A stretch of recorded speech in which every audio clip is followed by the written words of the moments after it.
Pernahkah Anda merenungkan mengapa Yerusalem selalu menjadi pusat ketegangan global? Mengapa bangsa-bangsa berkumpul tahun demi tahun mencoba memutuskan nasib sebuah kota milik Tuhan yang Maha Tinggi? Ada sesuatu di baliknya, sesuatu yang kuno, profetik, tersembunyi dari pandangan mata telanjang, tetapi terungkap dalam kitab suci. Sesungguhnya, saudaraku, saudariku, ada misteri yang tersembunyi di depan mata, sebuah rencana yang sudah ada sejak zaman para nabi, tetapi kini, di depan mata kita, mulai terungkap dengan presisi yang menakutkan. Apa yang diputuskan para pemimpin dunia dalam pertemuan mereka, apa yang diperdebatkan oleh organisasi-organisasi internasional atas nama perdamaian, sudah tertulis. Panggungnya sudah siap, bagian-bagiannya sedang bergerak, dan Yoel, Nabi Allah, telah memperingatkan kita. Yoel pasal 3 ayat 2 mengatakan, "Aku akan mengumpulkan semua bangsa dan membawa mereka ke lembah Yosafat. Di sanalah aku akan menghakimi mereka karena umatku dan milik pusakaku, Israel, yang telah mereka hamburkan di antara bangsa-bangsa lain dan karena tanahku yang mereka bagi-bagi."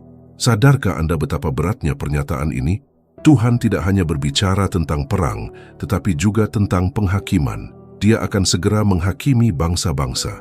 Mengapa? Karena mereka mencoba membagi-bagi tanahnya. Hari ini, kita menyaksikan PBB di antara organisasi-organisasi lain menekan Israel untuk menyerahkan sebagian Yerusalem demi pembentukan negara Palestina. Hal ini mungkin tampak seperti masalah politik, tetapi secara spiritual, ini merupakan provokasi langsung terhadap takhta Tuhan. Yerusalem bukanlah kota biasa. Yerusalem adalah kota Raja Agung. Yerusalem adalah jam nubuatan yang maha tinggi. Mazmur pasal 122 ayat 13 dan 14 mengatakan, "Karena Tuhan telah memilih Sion, Ia menginginkannya sebagai tempat kediamannya. Inilah tempat perhentianku untuk selama-lamanya. Disinilah aku akan diam, sebab aku menginginkannya." Apa yang terjadi ketika manusia bangkit melawan apa yang telah dipilih Tuhan?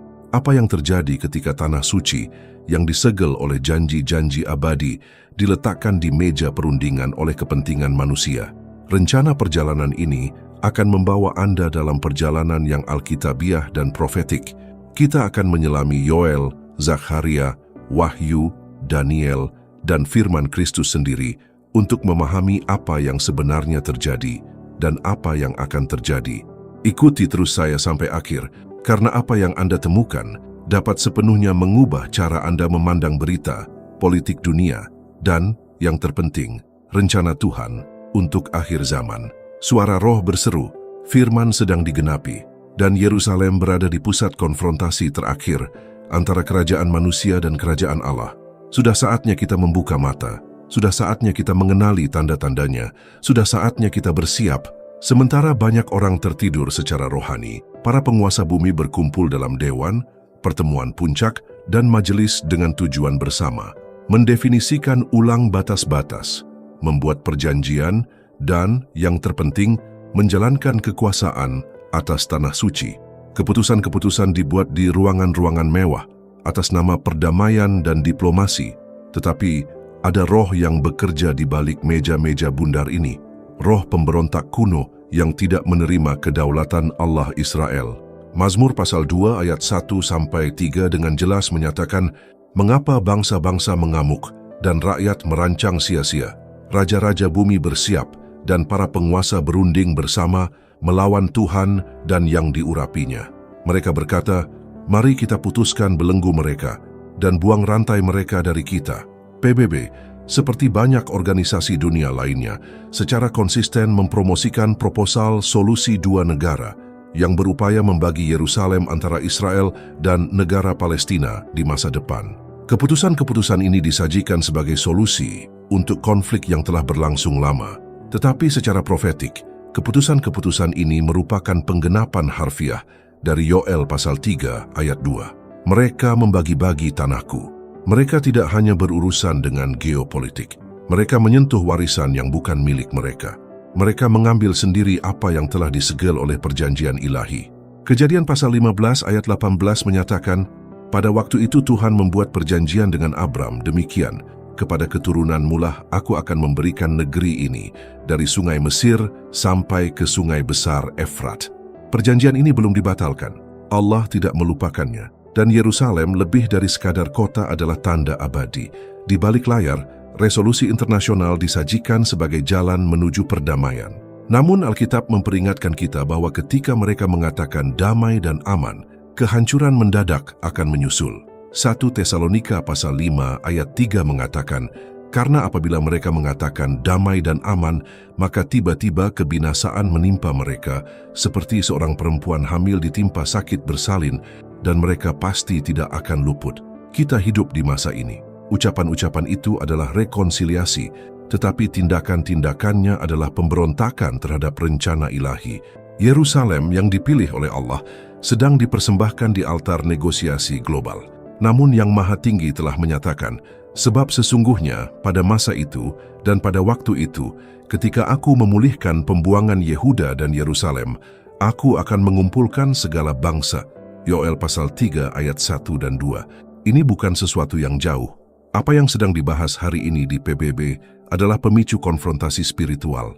Kita sedang menyaksikan bagian-bagian terakhir dari pergerakan papan catur eskatologis yang agung.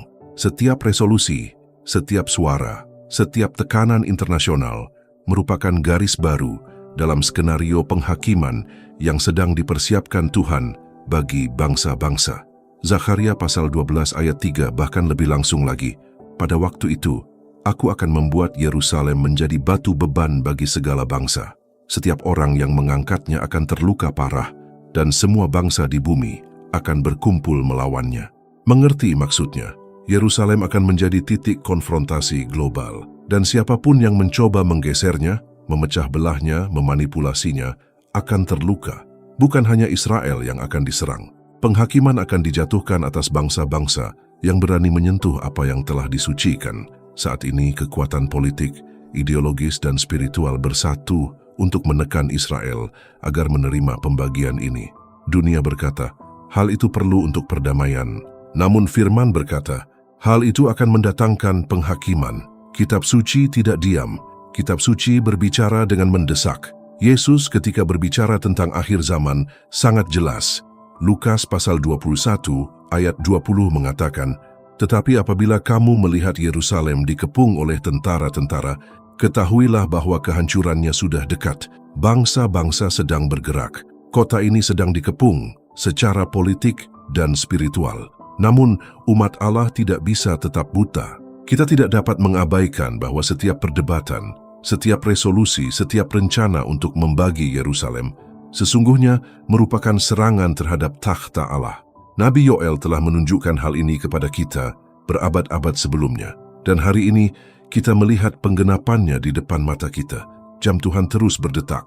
Sangkakala terakhir akan segera berbunyi. Pembagian Yerusalem bukan sekadar usulan politik. Pembagian ini merupakan roda penggerak dalam struktur yang jauh lebih besar. Struktur yang dinubuatkan dalam kitab suci sebagai sistem binatang, pemerintahan satu dunia yang akan muncul di akhir zaman untuk secara langsung menantang kedaulatan Tuhan. Upaya untuk mendirikan negara Palestina dengan sebagian kota suci ini merupakan bagian dari rencana penyatuan global, standarisasi politik dan spiritual yang sudah berlangsung dan yang konturnya telah diungkapkan berabad-abad yang lalu dalam penglihatan Rasul Yohanes. Wahyu pasal 13 ayat 7 dan 8 menyatakan, ia diperkenankan untuk berperang melawan orang-orang kudus dan untuk mengalahkan mereka, dan kepadanya diberikan kuasa atas setiap suku dan bahasa dan bangsa. Dan semua orang yang diam di atas bumi akan menyembahnya, yaitu setiap orang yang namanya tidak tertulis sejak dunia dijadikan di dalam kitab kehidupan dari anak domba yang telah disembelih. Perhatikan baik-baik, binatang buas ini akan berkuasa atas bangsa-bangsa, bahasa-bahasa dan bangsa-bangsa. Apa yang kita saksikan dengan menguatnya organisasi-organisasi internasional seperti PBB adalah lahirnya pemerintahan yang bersatu ini, yang memaksakan norma-norma global di bawah panji-panji perdamaian dan keadilan, tetapi yang secara rohani sepenuhnya menjauh dari firman Tuhan. Saat ini keputusan tentang Yerusalem tidak hanya dibuat oleh Israel. Keputusan tersebut dibuat oleh dewan-dewan yang dibentuk oleh puluhan bangsa yang tidak takut akan Tuhan. Bangsa-bangsa yang sama inilah yang mendorong hukum-hukum yang bertentangan dengan moralitas Alkitab, menyetujui praktik-praktik keji dan menganiaya mereka yang masih setia pada perintah-perintah yang maha tinggi. Konvergensi politik global, kendali budaya, dan penganiayaan rohani inilah yang menjadi ciri sistem binatang buas tersebut. Daniel pasal 7 ayat 23 bernubuat, binatang keempat itu akan menjadi kerajaan keempat di bumi, yang akan berbeda dengan segala kerajaan lainnya, dan ia akan melahap seluruh bumi dan akan menginjak-injaknya serta meremukkannya. Kerajaan keempat ini merupakan representasi nubuat dari pemerintahan terakhir sebelum kedatangan Mesias, sebuah kerajaan global yang kejam yang menaklukkan bangsa-bangsa. Dan Yerusalem akan menjadi titik fokus serangannya, karena di sanalah takhta Allah ditakdirkan untuk dinyatakan. Bab yang sama dalam kitab Daniel menunjukkan kepada kita bahwa kuasa ini akan berupaya mengubah waktu dan hukum persis seperti yang kita saksikan saat ini dalam perdebatan internasional. Pendefinisian ulang nilai-nilai, distorsi kitab suci, dan pemaksaan budaya yang menghilangkan jejak kebenaran ilahi. Daniel pasal 7 ayat 25 mengatakan, ia akan mengucapkan perkataan-perkataan yang menentang yang maha tinggi dan akan menganiaya orang-orang kudus milik yang maha tinggi, dan ia akan bermaksud mengubah waktu dan hukum, dan mereka akan diserahkan ke dalam tangannya selama 1 masa dan 2 masa dan setengah masa. Pahami, tujuannya adalah membungkam kebenaran, mendefinisikan ulang benar dan salah, dan mengendalikan umat Allah. Pembagian Yerusalem merupakan bagian dari kemajuan ini karena bertujuan untuk melemahkan hati rohani Israel dan menghapus tanda-tanda janji tersebut. Namun, Allah tidak diam. Dia telah menyatakan penghakiman atas aliansi global ini yang mencoba merebut otoritasnya.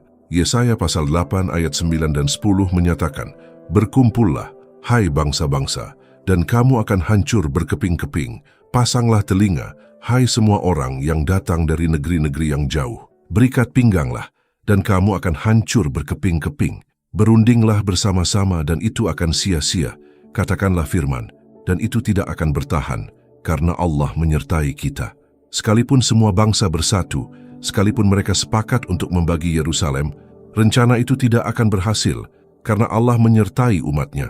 Namun, sebelum pembebasan datang, dunia akan melewati masa kegelapan yang pekat yang didominasi oleh sistem ini. 2 Tesalonika pasal 2 ayat 3 dan 4 mengatakan, janganlah seorang pun menyesatkan kamu dengan cara apapun, sebab sebelum hari itu haruslah datang dahulu murtad dan haruslah manusia durhaka itu dinyatakan, yaitu anak kebinasaan. Ia menentang dan meninggikan diri di atas segala yang disebut atau yang disembah sebagai Allah. Bahkan ia duduk di bait Allah dan menyatakan diri sebagai Allah. Manusia dosa ini akan menunjukkan dirinya di pusat pengambilan keputusan global, memengaruhi bangsa-bangsa, dan menggunakan perdamaian palsu sebagai umpan. Itulah sebabnya kota Yerusalem akan menjadi fokusnya. Di sanalah ia ingin membangun dirinya. Upaya untuk memecah belah kota itu pada hakikatnya merupakan persiapan untuk didirikannya takhta antikristus. Namun, Allah tidak akan membiarkan hal ini terjadi tanpa jawaban. Dia telah menetapkan penghakiman. Lembah Yosafat telah dipersiapkan. Bangsa-bangsa digiring bersama, seperti ternak yang digiring ke pembantaian, mengira mereka memegang kendali. Padahal sebenarnya, mereka sedang digiring ke hadapan hakim segala hakim. Sistem ini sedang beroperasi. Nubuat itu sedang digenapi. Waktunya telah tiba. Ketika para pemimpin dunia menyusun strategi untuk memecah belah Yerusalem, mereka melupakan prinsip abadi.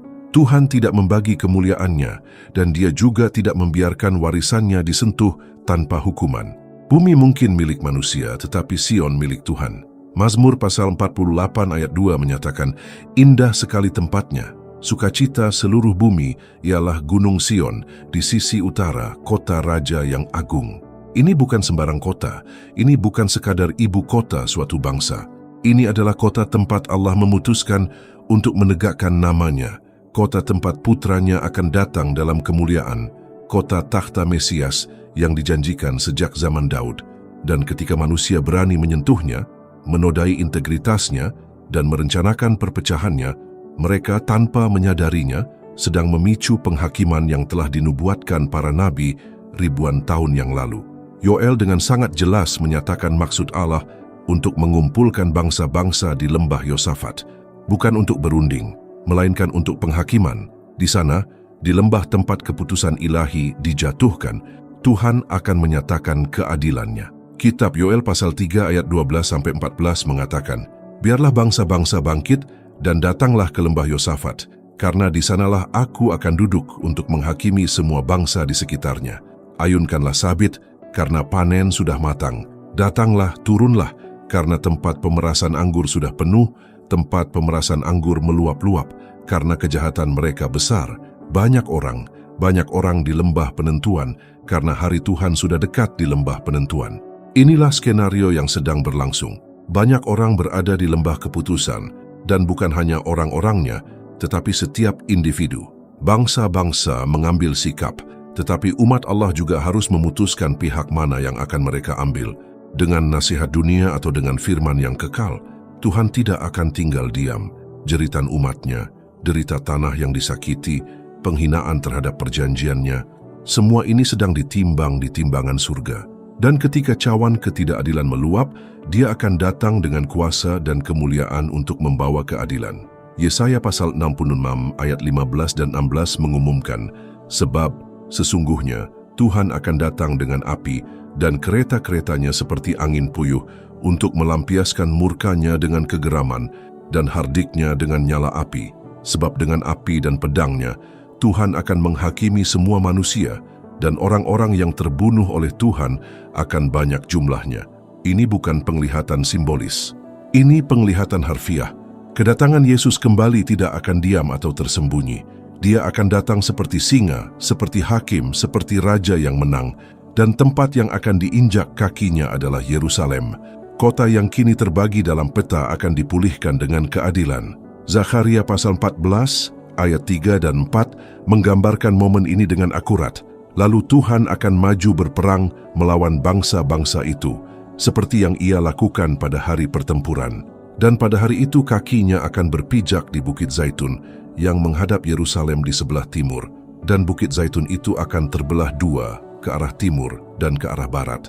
Di sanalah, di gunung yang sama tempat Ia naik ke surga, Ia akan kembali. Yerusalem yang kini menjadi sasaran rencana-rencana gelap akan menjadi panggung bagi perwujudan kemuliaan terbesar yang pernah disaksikan dunia. Namun sebelum itu, penghakiman akan dijatuhkan. Kitab suci tidak memberi kita ruang untuk netralitas. Kita harus menyelaraskan diri dengan rencana kekal Tuhan, atau kita harus menyelaraskan diri dengan sistem pemberontak yang berusaha merebut kehendaknya. Gandum dan sekam sedang dipisahkan. Lembah keputusan bukan hanya untuk pemerintah, tetapi untuk setiap jiwa yang hidup. Maleakhi pasal 4 ayat 1 mengatakan, "Sebab sesungguhnya hari itu datang, menyala seperti perapian, maka semua orang gegabah dan setiap orang yang berbuat fasik akan menjadi seperti jerami dan akan terbakar oleh hari yang datang itu. Firman Tuhan semesta alam, sampai tidak ditinggalkannya akar dan cabang mereka." Ini bukan saatnya untuk netralitas, ini saatnya untuk memposisikan diri. Yerusalem adalah sinyalnya. Upaya untuk memecah belahnya adalah sirene surga yang meraung keras, mengumumkan bahwa waktu penghakiman telah tiba. Namun janjinya jelas, bagi mereka yang takut akan Dia, bagi mereka yang menantikan Tuhan, akan ada pembebasan, akan ada terang, akan ada keadilan. Sementara bangsa-bangsa bersekongkol, sementara para penguasa duduk dalam dewan-dewan untuk membagi Yerusalem, seolah-olah itu adalah warisan manusia, ada umat yang menangis, berjaga-jaga, berdoa, dan bertahan. Jumlah mereka tidak banyak. Mereka tidak memiliki kekuasaan politik. Mereka tidak memiliki kedudukan di antara orang-orang besar. Namun mereka dikenal di surga. Mereka adalah umat yang tersisa. Nabi Yesaya, di tengah-tengah penghakiman dan kehancuran, menyatakan bahwa bahkan jika bumi terluka, sisa-sisanya akan diselamatkan. Yesaya pasal 10 ayat 20-22 menyatakan, "Dan akan terjadi pada hari itu, bahwa sisa-sisa Israel dan orang-orang Yakub yang terluput tidak akan lagi bersandar kepada orang yang memukul mereka, melainkan mereka akan bersandar kepada Tuhan yang Maha Kudus Allah Israel dalam kebenaran. Suatu sisa akan kembali, yaitu sisa-sisa Yakub kepada Allah yang perkasa. Sebab sekalipun umatmu, hai Israel, seperti pasir di laut, suatu sisa akan kembali. Suatu kehancuran telah ditetapkan yang berlimpah dengan kebenaran. Sisa-sisa ini terdiri dari orang Yahudi dan non-Yahudi yang memahami zaman, orang-orang yang tidak lagi percaya pada sistem duniawi, yang tidak tunduk pada semangat zaman, yang mengakui Yerusalem sebagai kota suci dan dengan penuh harap menantikan kedatangan kembali Sang Raja. Orang-orang ini menderita hari ini. Mereka terpinggirkan, dianiaya dan difitnah. Banyak yang disebut fanatik, namun Tuhan mengenal mereka. Mereka seperti gadis-gadis bijaksana dengan minyak di pelitanya, menunggu seruan tengah malam. Mereka seperti para penjaga di tembok Sion yang tak pernah diam siang maupun malam. Yesaya pasal 62 ayat 6 dan 7 memberitahu kita, Aku telah menempatkan penjaga-penjaga di atas tembok-tembokmu, hai Yerusalem, yang tidak akan tinggal diam siang dan malam. Hai kamu yang mengingat Tuhan, janganlah biarkan Dia beristirahat, dan janganlah biarkan Dia beristirahat sampai Dia menegakkan dan membuat Yerusalem menjadi pujian di bumi. Umat yang tersisa hidup dengan mata tertuju pada janji itu. Mereka tahu bahwa terlepas dari kekacauan, perang, dan pengkhianatan bangsa-bangsa, Allah akan memulihkan Yerusalem. Mereka haus akan kebenaran Tuhan dan menolak untuk mengikuti roh antikristus yang sudah bekerja di dunia. Dan firman itu jelas, orang-orang ini akan dilindungi, mereka akan dikuatkan, mereka akan diperbarui. Pada waktu yang ditentukan, Tuhan sendiri akan berperang untuk mereka. Zefanya pasal 3 ayat 12 dan 13 mengatakan, Tetapi aku akan meninggalkan di tengah-tengahmu suatu umat yang rendah hati dan berkekurangan, dan mereka akan percaya kepada nama Tuhan.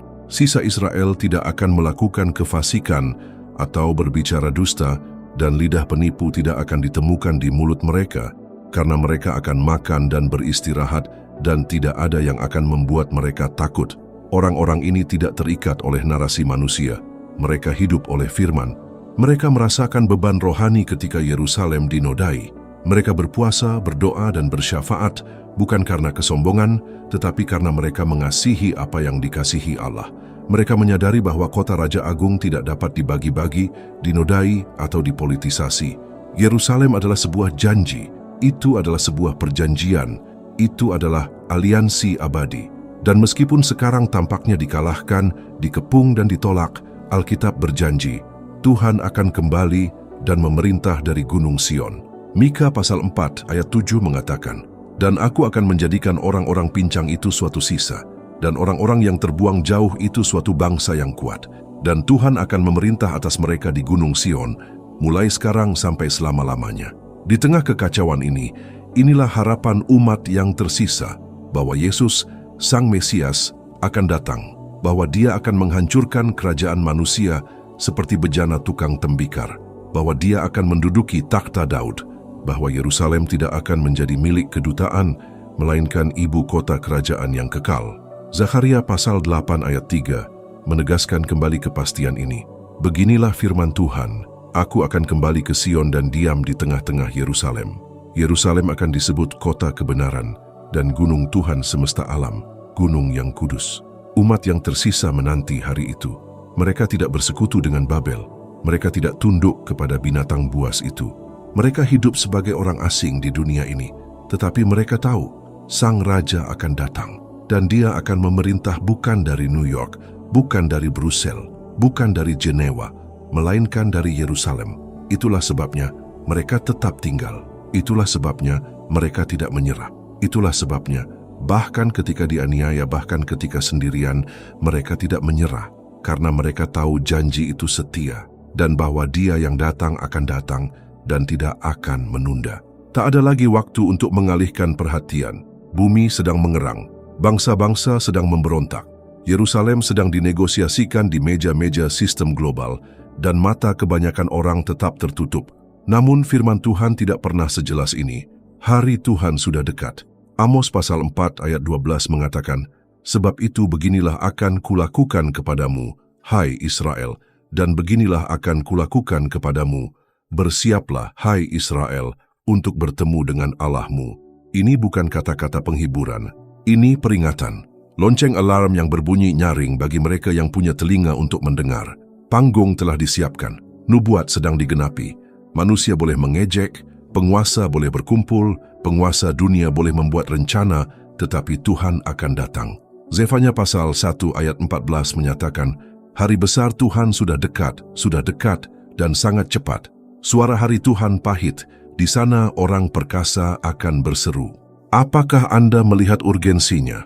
Hari ini bukan sekadar peristiwa biasa dalam sejarah. Ini akan menjadi titik balik.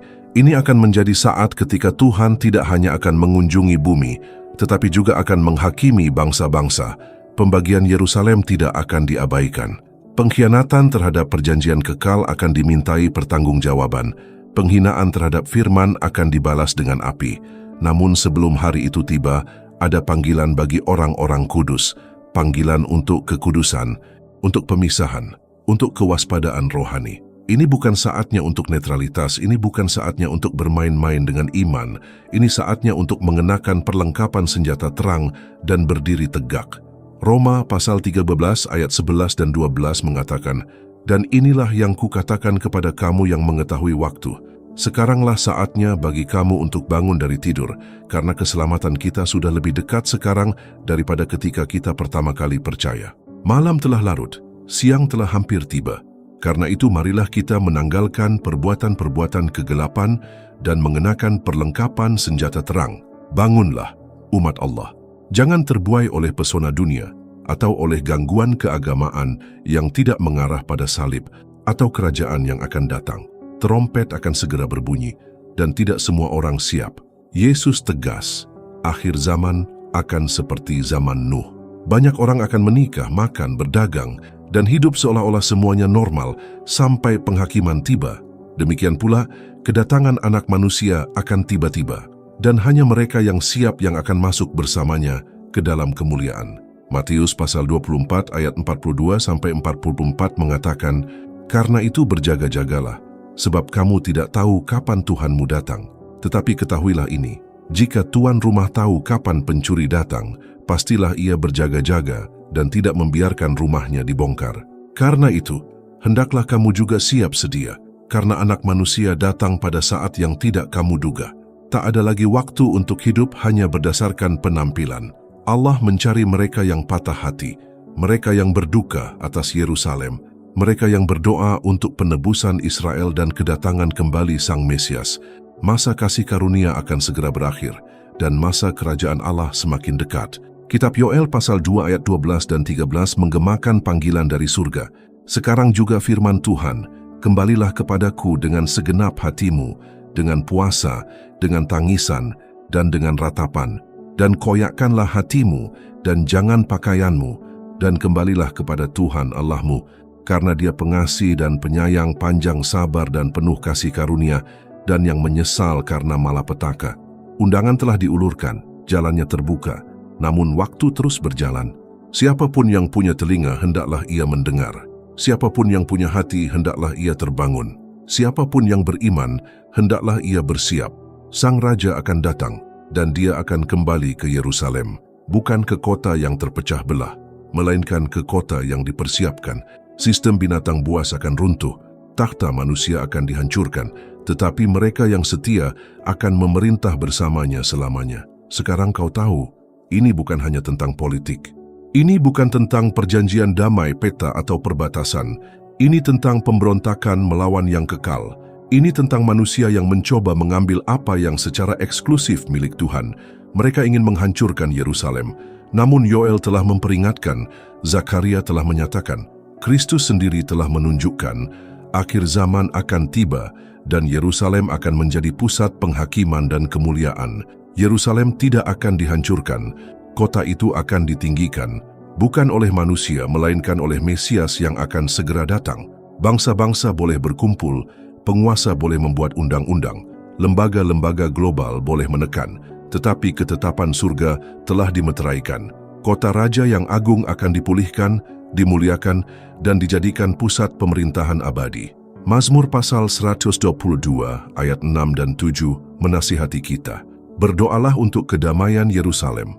Orang-orang yang mencintaimu akan makmur. Semoga ada kedamaian di dalam tembok-tembokmu dan kemakmuran di dalam istana-istanamu. Panggilan ini bukan sekadar doa, ini adalah sikap rohani. Ini tentang memilih untuk berpihak pada rencana Tuhan, bahkan ketika seluruh dunia bergerak ke arah yang berlawanan. Ini tentang mengakui bahwa kewarganegaraan kita bukan dari bumi, melainkan dari kerajaan yang akan dinyatakan.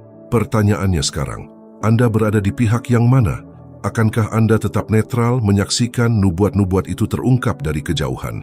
Atau akankah Anda menyelaraskan diri dengan surga, menyucikan hidup Anda, dan bersiap untuk bertemu Sang Raja?